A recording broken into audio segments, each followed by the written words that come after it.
Hello everyone. आज की इस वीडियो में हम केंजिन मॉडल को आगे बढ़ाते हैं। आज हम पढ़ने जा रहे हैं कीन्स का income determination model. Income determination model को हम 2, 3 and 4 sector model of economy के रूप में पढ़ते हैं। आज हम शुरुआत करें 2 सेक्टर मॉडल ऑफ इकोनॉमी से। और 2 सेक्टर मॉडल ऑफ इकोनॉमी में जो इक्वेशन हमारे सामने आती है वो आती है y = C+I, अर्थात आय जो है वह दो चीजों पर व्यय की जाती है, एक तो उपभोग और दूसरा विनियोग। सी उपभोग यानी कंजम्पशन फंक्शन।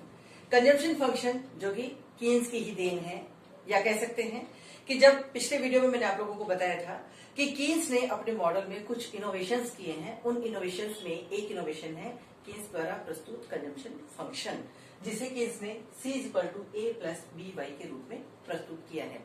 कीन्स का मानना है कि व्यक्ति अपनी आय का एक बड़ा भाग उपभोग पर व्यय करता है और उपभोग पर किया जाने वाला वह व्यय C = A+BY के अनुपात में होता है। इस समीकरण के दो पार्ट हैं। पहला पार्ट है A और दूसरा पार्ट है BY। A जो है A is a autonomous variable, अर्थात A एक स्थिर चल राशि है।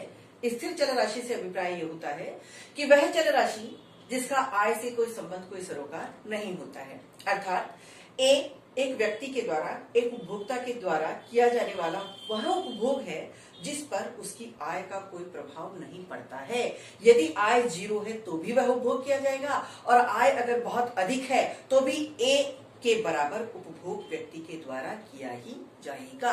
इसके पश्चात जो उपभोग किया जाता है वह उपभोग डिपेंड करता है BY पर। BY में दो वेरिएबल आ रहे हैं, एक आता है B और दूसरा है Y।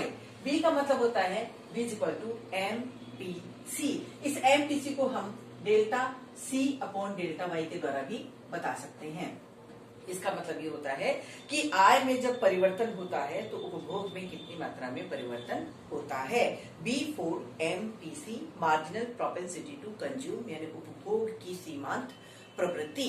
इस उपभोग की सीमांत प्रवृत्ति के बारे में कीन्स का कहना है कि इसका मान सदैव 0 से अधिक परंतु इकाई से कम रहता है, यानी B is always greater than 0 but less than 1। इसका मतलब ये होता है greater than 0 means if B is equal to 0, that means कि आय में से उपभोग पर कुछ भी व्यय नहीं किया जाता है, जो कि सही नहीं है। क्यों सही नहीं है? क्योंकि व्यक्ति आय अर्जित किस लिए करता है? व्यक्ति आमदनी अर्जित करता है उपभोग करने के लिए। इसलिए निश्चित रूप से व्यक्ति अपनी आय का कुछ न कुछ भाग उपभोग पर व्यय करेगा। इसलिए B का मान कभी भी 0 नहीं हो सकता है, और ये कभी भी इकाई के बराबर भी नहीं हो सकता है। क्यों? क्योंकि यदि B का मान इकाई के बराबर हुआ तो इसका मतलब ये होता है कि व्यक्ति अपनी संपूर्ण आय को केवल उपभोग पर ही खर्च कर देता है। जबकि आप इक्वेशन में देख रहे हैं कि Y = C+I होता है, यानी आय के दो पार्ट्स हैं, पहला पार्ट है C और दूसरा पार्ट है I। अर्थात एक उपभोक्ता अपनी आय का एक अंश उपभोग पर खर्च करता है तो दूसरा अंश विनियोग पर खर्च कर देता है। अब आप देखिए कि इस कंजम्पशन फंक्शन में जो A पार्ट है विच इज ऑटोनोमस कंजम्पशन, यानी स्वायत्त उपभोग, जो कि आय से प्रेरित और प्रभावित नहीं होता है। ये कौन सा उपभोग है? इसका मैं आपको बहुत ही इजी से एक एग्जांपल दे सकती हूँ। आप भी सोचते होंगे कि आखिर कौन सा ऐसा उपभोग है, वो कौन सी ऐसी वस्तु है जो आय से प्रेरित और प्रभावित नहीं होती है और जिस वस्तु का उपभोग व्यक्ति को करना ही होता है। ऐसा कौन सा उपभोग है जिसे हमें आय ना होने पर भी करना होता है? मैं एक साधारण से एग्जांपल से आपको समझाती हूँ। मैं कहती हूँ कि एक व्यक्ति के पेट में लगने वाली भूख है जो व्यक्ति की जेब को नहीं देखती है। यानी जब व्यक्ति को पेट में भूख लगती है तो उसको उस भूख को शांत करना होता है, चाहे आय का स्तर 0 हो, चाहे आय का स्तर अधिकतम हो। तो हम एक काल्पनिक उदाहरण से इसको समझ सकते हैं कि A को माना कि A पेट में लगने वाली भूख है जो व्यक्ति की जेब को नहीं देखती है, आय के स्तर को नहीं देखती है। अगर आय बहुत अधिक है तो भी व्यक्ति पेट में जितनी भूख है उतना ही भोजन करेगा, और आय अगर न्यूनतम है तो भी व्यक्ति के द्वारा अपनी भूख को शांत करने के लिए उपभोग किया जाएगा। सो A is autonomous consumption. A एक स्वायत्त उपभोग है जो व्यक्ति की आय से प्रेरित और प्रभावित नहीं होता है। इसके पश्चात जो उपभोग किया जाता है वह B के अनुपात में किया जाता है। एक बार जब B की मात्रा का निर्धारण हो जाता है तो उपभोग अपने आप स्वतः निर्धारित होता चला जाता है। मान लीजिए यदि B का मान 0.8 तय कर दिया जाता है, ये काल्पनिक मान है। इफ B = 0.8, दैट मीन्स कि व्यक्ति अपनी इनकम में से 80% पार्ट कंजम्पशन पर व्यय करता है। यदि व्यक्ति 10 रुपए अर्जित करता है और बी का मान 0.8 है तो इसका अभिप्राय होता है कि 10 रुपए में से 8 रुपए व्यक्ति उपभोग पर खर्च करेगा। यदि आय 10 से बढ़कर 100 रुपए हो जाती है तो अपने आप बी के अनुपात में उपभोग 8 से बढ़कर के 80 रुपए हो जाता है।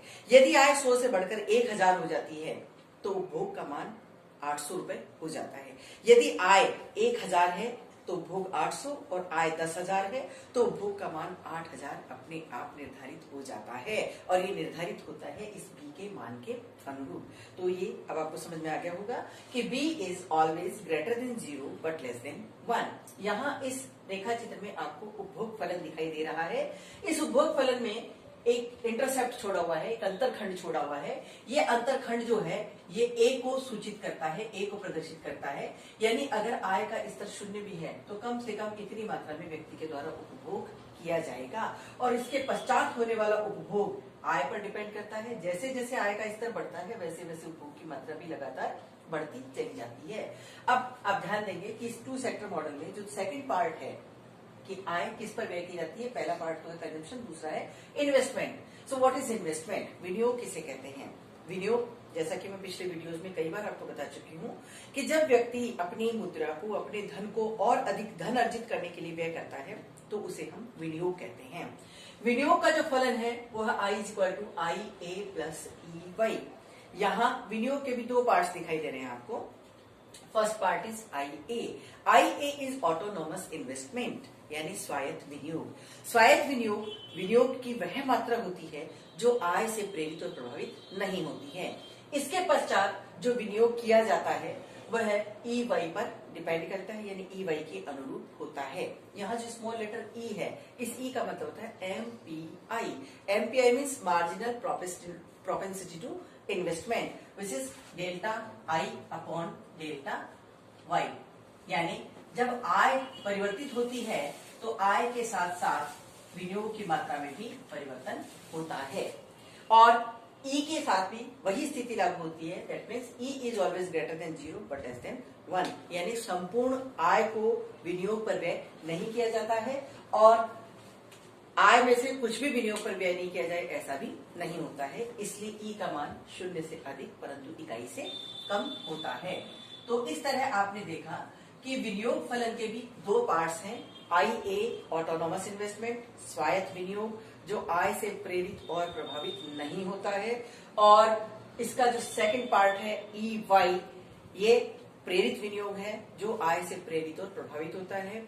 यहाँ प्लस का साइन है, इसका मतलब ये है कि जैसे जैसे आमदनी का स्तर बढ़ता है वैसे वैसे विनियोगों की मात्रा में भी वृद्धि होती चली जाती है। लीजिए अब हम अपने 2 सेक्टर मॉडल को स्टार्ट करते हैं और इस 2 सेक्टर मॉडल की जो इक्वेशन है वो है Y = C + I। अब हम इस समीकरण में C और I के स्थान पर इसका मान प्रतिस्थापित कर देते हैं। जब हम इस समीकरण को आगे बढ़ाएंगे तो y के स्थान पर y आ गया। Y = C। C की जगह हम C का फलन लिख देते हैं। C = A + BY यानी A + BY + I।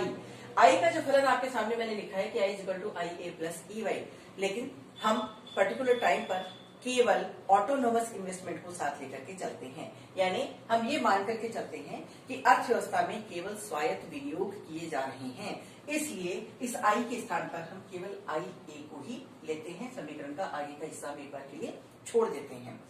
जब स्वायत्त विनियोगों की मात्रा को इसमें शामिल कर दिया जाता है तो अब हमारा इक्वेशन बन जाता है Y = A + BY + IA। अब देखिए कि y की संख्या को हम एक तरफ ले लेते हैं, बाकी संख्या हम एक तरफ लेते हैं। ये वेरिएबल एक तरफ, और जब y को by को बाहर निकाल लिया जाता है तो यहाँ जो पॉजिटिव का साइन है यहाँ आकर के नेगेटिव हो जाता है। y - by = a + ia। y दोनों साइड है इसलिए y कॉमन आ जाता है। y फिर ब्रैकेट में 1 - b बच जाता है = a + ia। Then y = a + ia upon 1 - b। This is equation number 1। और यही हमारी इक्विलिब्रियम इनकम होती है, यानी साम्य आय। यदि साम्य आय हमें ज्ञात करनी है तो साम्य आय को ज्ञात करने का सूत्र है y = a + ia upon 1 - b। अब मान लीजिए कि इकोनॉमी में स्वायत्त विनियोगों की मात्रा में परिवर्तन हो जाता है, इसमें वृद्धि हो जाती है। जब अर्थव्यवस्था में स्वायत्त विनियोगों में वृद्धि हो जाती है तो निश्चित रूप से आय के स्तर में भी वृद्धि होती है और हमारा जो समीकरण है वह परिवर्तित हो जाता है। देखिए, शुरू में जब हमने यहाँ समीकरण लिया था y equal to A plus B Y plus I A, अब मैं आपसे ये कह रही हूँ कि स्वायत्त विनियोगों में वृद्धि हो जाती है और वह वृद्धि डेल्टा आई ए के बराबर होती है। तो अब हमारा जो समीकरण है वह परिवर्तित होकर के इस प्रकार हो जाता है y प्लस डेल्टा वाई। क्यों? क्योंकि स्वायत्त विनियोग के बढ़ने पर आय के स्तर में भी वृद्धि होती है, इसलिए y plus delta Y is equal to A plus B Y plus B delta Y. क्योंकि उपभोग, जब आय बढ़ती है तो आय के बढ़ने के साथ साथ उपभोग में भी वृद्धि होती है। कौन से उपभोग में? प्रेरित उपभोग में, यानी B Y plus B delta Y plus I A plus delta I ए।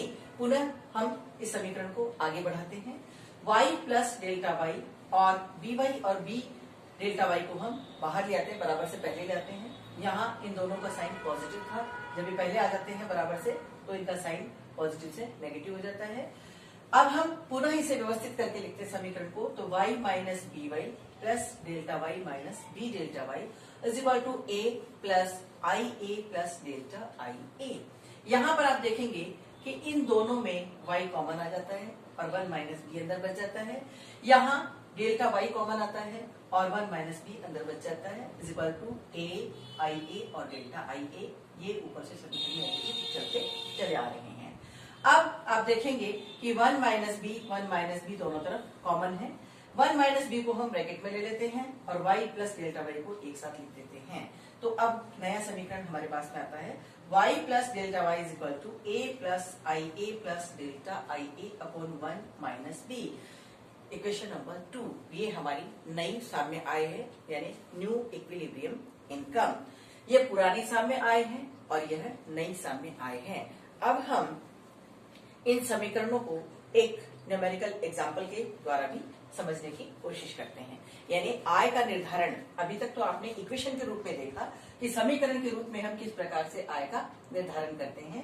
पहला समीकरण ये इनिशियल आय को निर्धारित करता है और दूसरा समीकरण ये परिवर्तित आय को निर्धारित करता है, नई साम्य आय को बताता है। और इसे हम यदि रेखा चित्र के रूप में देखें तो आप इसे इस तरह से समझ सकते हैं कि मान लीजिए ये y is equal to C plus I और पुनः y is equal to C plus I. आय का निर्धारण हम दो विधियों से कर सकते हैं। दो विधियां हैं। पहली विधि है aggregate demand is equal to aggregate supply function, यानी समग्र मांग और समग्र पूर्ति विधि के द्वारा। और जो दूसरा मेथड है वो है I बराबर S, अर्थात विनियोग बराबर बचत या बचत बराबर विनियोग विधि, S is equal to I method के द्वारा। इन दोनों विधियों से हम आय का निर्धारण कर सकते हैं। अभी इस समीकरण में हम आय का निर्धारण aggregate demand is equal to aggregate supply के माध्यम से करने जा रहे हैं, जहां पर आपने देखा कि पहले साम्य आय जो तय हो रही है वो है y is equal to A plus I upon 1 minus B. अब यहाँ देखिए आप कि इस रेखा चित्र में जो 45 डिग्री की रेखा मैंने बनाई है y is equal to C plus I, this is aggregate supply function. और ये जो तिरछी रेखा जा रही है y is equal to C plus I, this is aggregate demand function. ये समग्र पूर्ति रेखा है, ये समग्र मांग रेखा है। इस ई बिंदु पर दोनों एक दूसरे को काटते हैं, जहां पर साम्य राष्ट्रीय आय का निर्धारण होता है। अब यदि अर्थव्यवस्था में स्वायत्त विनियोगों की मात्रा में वृद्धि हो जाती है तो समग्र मांग वक्र यहां से शिफ्ट होकर के ऊपर की ओर चला जाता है और ये बन जाता है y बराबर c प्लस आई प्लस डेल्टा आई। अब समग्र पूर्ति फलन समग्र मांग फलन को E1 बिंदु पर काटता है, जहां y1 राष्ट्रीय आय निर्धारित होती है। यानी ये पुरानी साम्य आय है और यह नई साम्य आय है। पुरानी साम्य आय का मतलब जो इस सूत्र के द्वारा हमने निर्धारित की है और नई साम्य आय जो इस सूत्र के द्वारा हम निर्धारित करेंगे।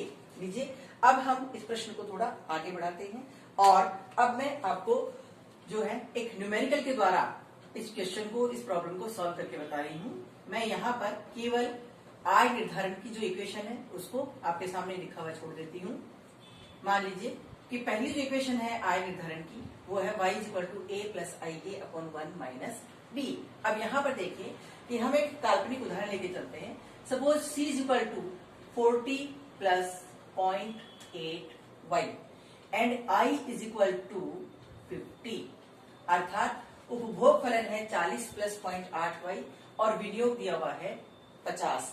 तो अब आय का निर्धारण कीजिए, आय का आकलन कीजिए। अब आय का आकलन हम इस सूत्र की सहायता से करेंगे। y बराबर हम c की जगह c का मान लिख देंगे 40 प्लस 0.8 y प्लस i के स्थान पर हम लिख देते हैं 50। अब y, इस y को इधर ले आते हैं, y minus 0.8 y is equal to 40 plus 50। यहाँ y कॉमन आ गया, 1 minus 0.8 is equal to 40 plus 50 is equal to 90। अब 1 में से 0.8 को माइनस करेंगे तो यहाँ बच जाएगा 0.2, y is equal to 90। Then y is equal to 90 upon 0.2। इस पॉइंट को जब आप हटाएंगे तो यहाँ एक शून्य लग जाएगा और इसको जब आप सॉल्व करेंगे तो मान आता है 450। यानी जब ये उपभोग फलन दिया हुआ हो और विनियोग का मान इतना दिया हुआ हो तो राष्ट्रीय आय 450 रुपए हमें प्राप्त होती है। अब मान लीजिए कि स्वायत्त विनियोग की मात्रा में परिवर्तन हो जाता है। यहाँ देखिएगा कि अगर इस रेखा चित्र में हम देखें तो हमने इस स्थिति को कैलकुलेट किया है और यहाँ पर राष्ट्रीय आय का मान आ रहा है 450 रुपए। अब माना कि स्वायत्त विनियोग की मात्रा में परिवर्तन हो गया है, स्वायत्त विनियोगों में वृद्धि हो गई है और स्वायत्त विनियोग 50 से बढ़कर के 60 हो जाते हैं, यानी 10 रुपए की स्वायत्त विनियोगों में वृद्धि हो जाती है और नया जो विनियोग है वह 60 रुपीज का हो जाता है। अब हम पुनः इस समीकरण को आगे बढ़ाते हैं और यहाँ आप देखिए कि फाइनली जो इनकम डिटर्मिनेशन के लिए आपके सामने जो इक्वेशन लिखी हुई है, यहां जो चेंज होगा वो चेंज होगा डेल्टा आई ए का, यानी आय में कितना परिवर्तन हुआ है, आय में कितनी वृद्धि हुई है। पहले इन्वेस्टमेंट था 50, अब इन्वेस्टमेंट हो गया है 60। तो अब जो आय ज्ञात होगी वह ज्ञात होगी 40 प्लस 50 प्लस 10 अपॉन 1 माइनस 0.8, यानी 100 अपॉन 0.2 अर्थात 500। तो नई जो आय है वह 500 रुपए प्राप्त हो रही है। यहाँ पर आप ध्यान देंगे कि विनियोगों में जो वृद्धि की गई है वो 10 रुपए की वृद्धि की गई है, पर आय में होने वाली वृद्धि 50 रुपए की होती है। अर्थात आय में होने वाली वृद्धि स्वायत्त विनियोग में होने वाली वृद्धि से कहीं अधिक होती है। तो इस तरह आपने देखा कि जब प्रारंभिक स्थिति में c is equal to 40 plus 0.8 y और i इज इक्वल टू 50 मान दिया हुआ था तो राष्ट्रीय आय 450 रुपए प्राप्त होती है। लेकिन जब विनियोगों में 10 रुपए की वृद्धि कर दी जाती है तो विनियोगों की मात्रा 10 रुपए बढ़ने से आप देखिएगा ये जो चीजें लिखी मैंने इस फार्मूला के अकॉर्डिंग लिखी है। ए है 40, आई ए है 50 और डेल्टा आई ए है 10। 1 माइनस बी, 1 माइनस बी का मान 0.8। फिर जब हमने इसको सॉल्व किया तो सॉल्व वैल्यू आई है 500। तो इस तरह हमने इस वीडियो में आय के निर्धारण का 2 क्षेत्रीय मॉडल